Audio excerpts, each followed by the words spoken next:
Logo yake nyege agabati sit ko gaiti time back to Brian Minister and Ministry na bagabati sit ne moni mutai Kagwe tight na babunge na baborora lagi much ke tepse ne ko tinge agora tinwega chike bai CNN lebanet na babona ko chika bati ke bachai gen ke beberwe ke ter cheba imoni ko tinge ang mutai Kagwe go moyogole miten ke beberwe ke nyor chinge bonus che miten ngonya ang gionien ke beberwe alaga ole ko ko na tan go moyogole magat in ka bati ke bachai ga gole kai much ko ndega manut putet na bachai ke tindoy kororaninda The payment model used by smallholder tea factories to pay green leaf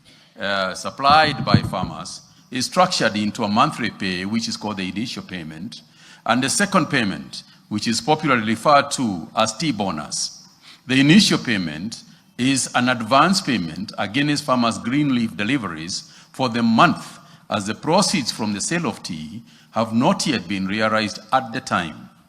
In this regard, tea farmers are paid on monthly basis an initial amount ranging between 23 and 25 shillings as determined by the board of their respective tea factories. The second payment, which is popularly known as the tea bonus, is the balance of the total sales minus the total cost of production, including the monthly payment. However, the second payment is dependent on three major factors. The first one is the price realized at the tea auction, and that in itself has got its own functions. The second one is the exchange rate of the US dollar, since we trade the tea in US dollars. And the third one is cost of production, and the cost of that production varies from factory to factory and region to region. On the auction price trend, during the financial year 2024-2025, the overall average auction prices for the smallholder tea factories dropped to an average of US dollars 2.41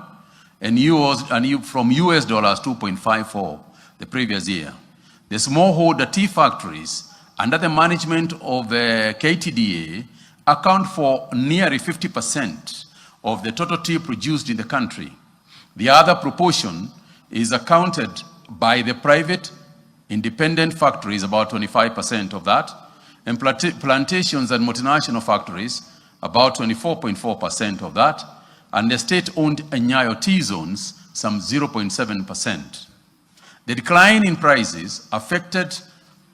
across all tea producers, not just in Kenya, but across. En kasaratan ko gimiti mutai Kagwe ko lego gonde serikali ko ministry na bagabati seta ka ko tike bage gergele ka gemot kenyor chige gabatiga chaba chai kep ko no kiba bonus in gergeinda agora go tinge agora tinwe ka to chige gerin karoraninda ne ba chai ga ko moy go lelen paises te ko da se tertera ko gergole ka gemot ke baisen oratinwe ke ba kasari. To the smallholder tea farmers from 50.18 shillings per kilogram of green leaf in 2022 to at least 100 shillings by 2027, irrespective of the area, as enshrined under the bottom-up economic transformation agenda. And these measures include the following.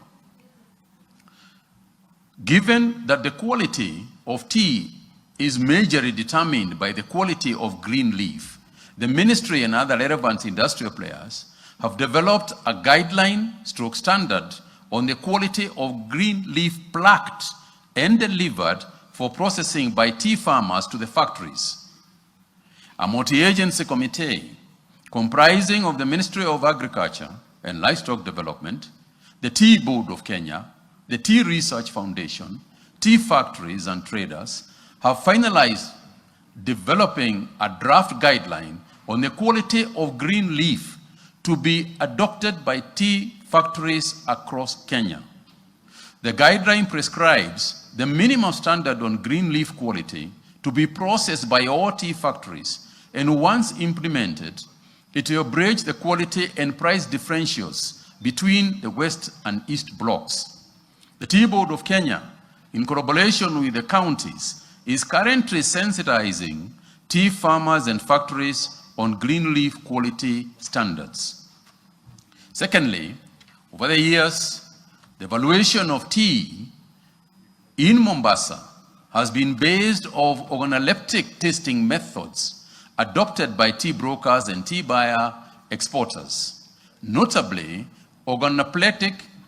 method of ascertaining the quality has been used for a long time by tea producers and tea buyers globally. However, this method has been subject to suspicion from some quarters, especially farmers who have been agitating for a more objective and verifiable method of